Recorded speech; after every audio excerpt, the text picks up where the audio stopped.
Hello friends, welcome to infertility solution. तर कसे आहात तुम्ही सगळे? मस्त मजेत असाल.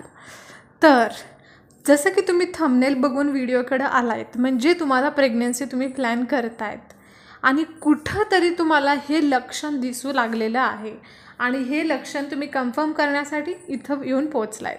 तर बरोबर आहे, मी आज तुम्हाला सगळं सांगणार आहे की नेमकं प्रेग्नन्सी जर आपल्याला राहिली असेल तर पोटात कुठं दुखतं, कसं दुखतं, किती काळासाठी दुखतं आणि कधी दुखतं. तर व्हिडिओ शेवटपर्यंत नक्की बघा. आणि सगळ्यात अगोदर जर तुम्ही चॅनलवर नवीन असाल, पहिल्यांदाच जर माझा हा व्हिडिओ बघत असाल तर पटकन जाऊन चॅनलला सबस्क्राईब करून टाका. आणि हा व्हिडिओ जर तुम्हाला आवडला तर व्हिडिओला लाईक करा. जे काही तुमच्या मनातील प्रश्न असतील ते खाली कमेंट सेक्शनमध्ये मला विचारा, मी नक्की त्या प्रश्नांची उत्तरं देईल. तर चला मग आपण आता व्हिडिओला सुरू करूयात. तर सगळ्यात अगोदर आपण जेव्हा प्रेग्नन्सीसाठी प्लॅन करत असतो किंवा आपल्याला असं वाटतं की या महिन्यात आपल्याला प्रेग्नन्सी राहिली पाहिजे, तर तेव्हा आपल्याला त्या दिवसाच्या पिरियडपासूनच, म्हणजे त्या महिन्याच्या पाळीच्या पहिल्या दिवसापासूनच आपल्याला एक आशा लागलेली असते की आता मी नेमके संबंध कधी ठेवू, नेमकं मी काय केलं पाहिजे जेणेकरून मला प्रेग्नन्सी लवकर राहील. आणि ह्या सगळ्या गोष्टींच्या मध्ये आपल्याला कुठेतरी आपली पाळी संपते. पाळी संपल्यानंतर आपला ओव्ह्युलेशनचा टाईम येतो. ओव्ह्युलेशन म्हणजे काय, हा सगळ्यात मोठा पडलेला एक प्रश्न असतो की नेमकं ओव्ह्युलेशन म्हणजे काय. कारण तुम्ही जर माझे मागचे व्हिडिओ बघितले तर मी ओव्ह्युलेशनबद्दल बरंच काही बोललेलं आहे. कारण ओव्ह्युलेशन जर मला तुम्ही विचारलं गेलं तर ओव्ह्युलेशन ही प्रेग्नन्सीची जी जर्नी आहे किंवा प्रेग्नन्सी होण्यासाठी जी जर्नी आहे त्याच्यातली सगळ्यात पहिली आणि महत्त्वाची पायरी आहे ती म्हणजे ओव्ह्युलेशन. ओव्ह्युलेशन झालं तरच तुम्ही प्रेग्नंट होणार आहात. जर ओव्ह्युलेशन झालंच नाही तर तुम्हाला प्रेग्नन्सी राहू शकत नाही. तर जर तुम्हाला ओव्ह्युलेशनबद्दल माहिती पाहिजे असेल, ओव्ह्युलेशन म्हणजे नेमकं काय, कधी होतं, कसं होतं, नेमकं काय होतं या प्रोसेसमध्ये ओव्ह्युलेशनच्या, आणि ओव्ह्युलेशननंतर प्रेग्नन्सी कधी राहते, ओव्ह्युलेशनचे काय लक्षणं असतात, हे लक्षण आपण कसं बघायचं, ओव्ह्युलेशन आपण टेस्ट कशी करायची घरच्या घरी न दवाखान्यात जाता, हे सगळ्यावर मी एक व्हिडिओ नक्की बनवलेला आहे. तो व्हिडिओ तुम्ही जाऊन बघा आणि तुमचे जे प्रश्न असतील मनातील हे सगळे डाऊट क्लिअर करा. तर आपण आता आपल्या व्हिडिओकडे वळूयात की आपलं थंबनेल असं आहे की प्रेग्नन्सीसाठी पोटात कुठल्या बाजूला दुखतं, कसं दुखतं, जेणेकरून आपण म्हणू शकतो की आपल्याला दिवस गेलेले आहेत. तर कसं असतं, आपलं जेव्हा ओव्ह्युलेशन होतं, ओव्ह्युलेशन झाल्यानंतरची पुढची प्रोसेस असते इम्प्लांटेशन. तर ओव्ह्युलेशनमध्ये काय होतं की जे स्त्रीबीज असतं, स्त्रीच्या ओव्हरीमधून स्त्रीबीज फुटतं, त्या प्रोसेसला आपण ओव्ह्युलेशन म्हणतात. हे जे फुटलेलं जे स्त्रीबीज आहे, हे स्त्रीबीज काही 2-4 दिवस, 5-6 दिवस नाही राहत युटेरसमध्ये, गर्भाशयात.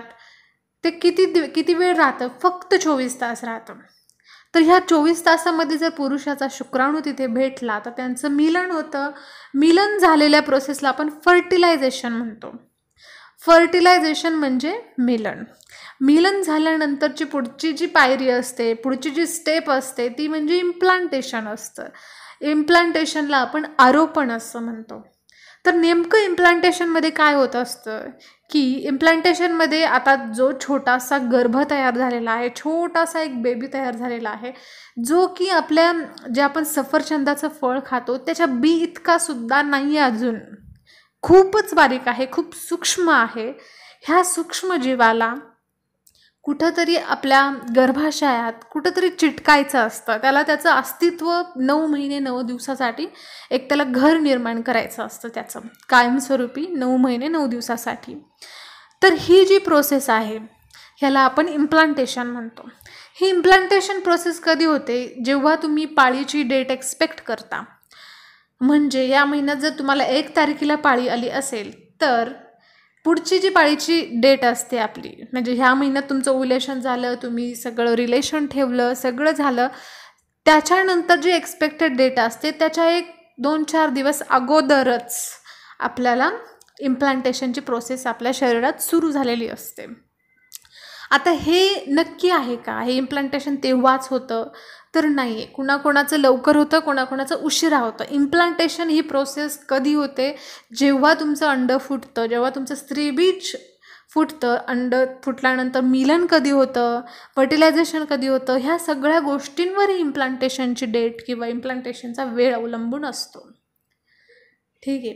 तर इम्प्लांटेशन होताना काही आपल्याला लक्षणं आपल्याला जाणवायला लागतात. आपल्या शरीरामध्ये थोडेसे बदल जाणवायला लागतात आणि ह्या बदलांमध्येच एक हे असं लक्षण आहे की आपलं थोडंसं पोट दुखायला लागतं.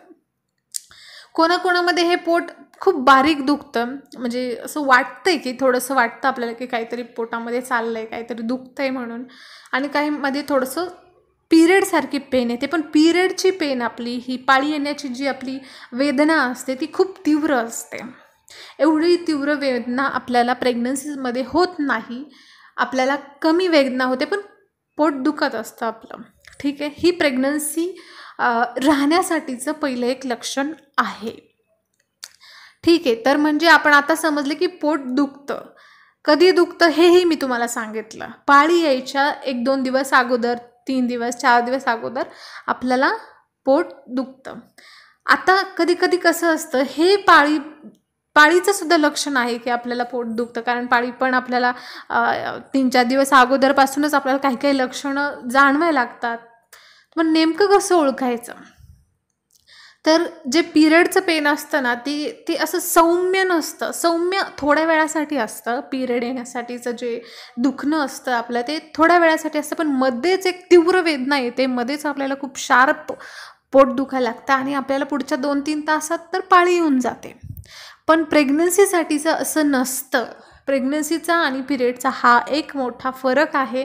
तो म्हणजे कसं, प्रेग्नन्सीसाठीचं जे पोट दुखतं आपलं ते ऑन आणि ऑफ दुखतं. म्हणजे थोड्या वेळासाठी दुखते, मध्येच राहतं, परत थोड्या वेळासाठी दुखतं, राहतं. हे जी तुम्हाला जर होत असेल, हे अशी तुम्हाला लक्षण होत असेल. दुसरी गोष्ट, हे पेन कशी होते, कुठं होते पोटात, सगळ्यात महत्त्वाचा पॉईंट. तर कसं असतं, कोणाकोणाला बेंबीच्या म्हणजे आपली जी नाभी असते त्या नाभीच्या बरोबर खाली असं वाटतं की काहीतरी दुखतंय, तिथे पोट दुखतंय. ठीक आहे. असं होतं. बेंबीच्या खाली जे दुखलेलं असतं त्याला आपण 80-90% प्रेग्नन्सीमध्ये हे दुखत असतं. ठीक आहे. तर हाच होता आपला आजच्या व्हिडिओचा विषय की प्रेग्नन्सी राहिल्यानंतर, गर्भ राहिल्यानंतर पोटामध्ये कसं दुखतं, कुठल्या बाजूला दुखतं, कधी दुखतं, वेदना कशी असते. तर याच्यावरून तुम्ही थोडंफार समजू शकता की कशा प्रकारे आपल्याला वेदना होत आहे आणि थोडंसं आपल्याला अंदाज येऊ शकतो की गर्भ राहिलेला आहे की नाही. तर तुम्हाला इथे पाळी मिस व्हायची वाट बघायची आहे आणि 8 दिवसांनी तुम्हाला प्रेग्नन्सी टेस्ट करायची आहे. तर मी नक्की स्वामी महाराजांकडे तुमची प्रे करेन तुमच्यासाठी की नक्की तुम्हाला या महिन्यात प्रेग्नन्सी राहावी. तर परत भेटूया आपण एक नवीन विषयासोबत अशाच आपल्या प्रेग्नन्सीच्या जर्नीमध्ये. तोपर्यंत धन्यवाद.